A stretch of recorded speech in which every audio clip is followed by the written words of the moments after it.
Welcome back to our series, How to Transform Pauses into Influence. This is Roberto Monaco with InfluenceOlogy. Just in case you have missed our first 6 videos in this series alone, I have included a link for you in the end of this video. Now, today, you and I are going to be discussing how to use pauses to stop people when they're chit-chatting in the back of the room, when they're talking too much, when they're being distracting. Right? Now, you and I both know that there are many ways to address people when they're talking in the back of the room.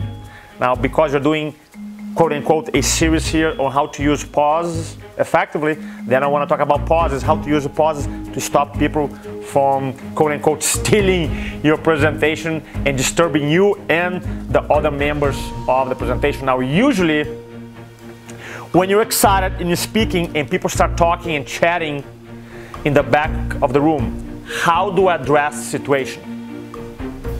How other people address the situation? Now, I have seen primarily 3 ways that people handle the situation.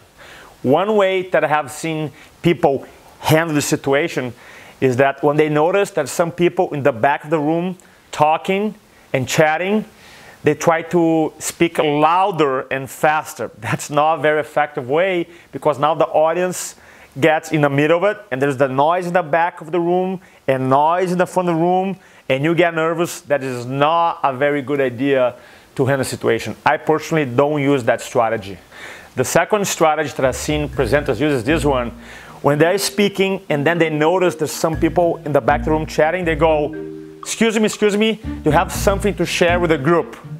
Now, that strategy may work to actually stop them to chat, but at some level, kind of like doesn't send a good message from you as a presenter.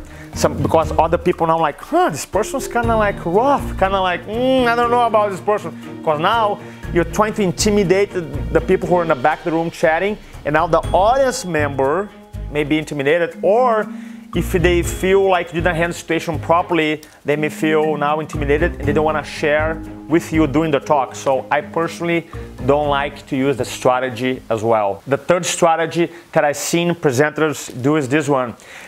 Let's say he or she, the presenter, is super excited speaking, and then all of a sudden the presenter notices some people are chatting in the back, and then the presenter pause, look at them, and single them out. Start like, and now everybody in the audience, either they're going to look at the presenter or they're going to turn around and look at them, the people who are chatting. Now the people who are chatting feel like, man, we feel bad now because you interrupt the class. So again, that strategy could work, but at some level, this strategy may also break rapport or connection with the people or the audience.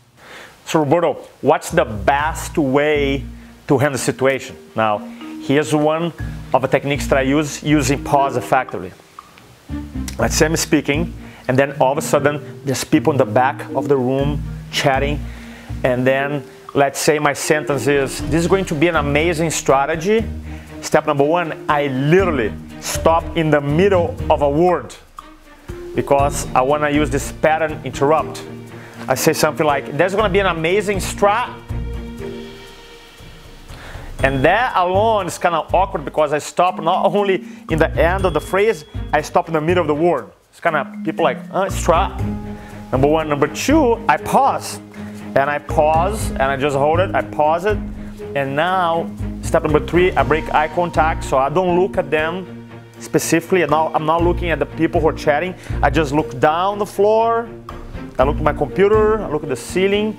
Because I don't want to, quote-unquote, single those people out, so I want to be respectful.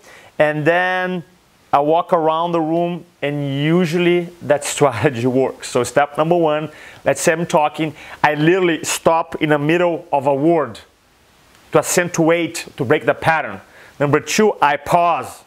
I really pause for a long time. Number 3, I don't single them out. I don't look at them because I don't want to, quote-unquote, single them out, and I don't want to break rapport to those people or the audience. So I just kind of look around, look to the floor, look at the ceiling, look at my computer, and most of the time, this strategy works. Now, obviously, there's other ways to handle that, but because we are doing, quote-unquote, this series of how to transform pauses into influence, I want to share this strategy with you today.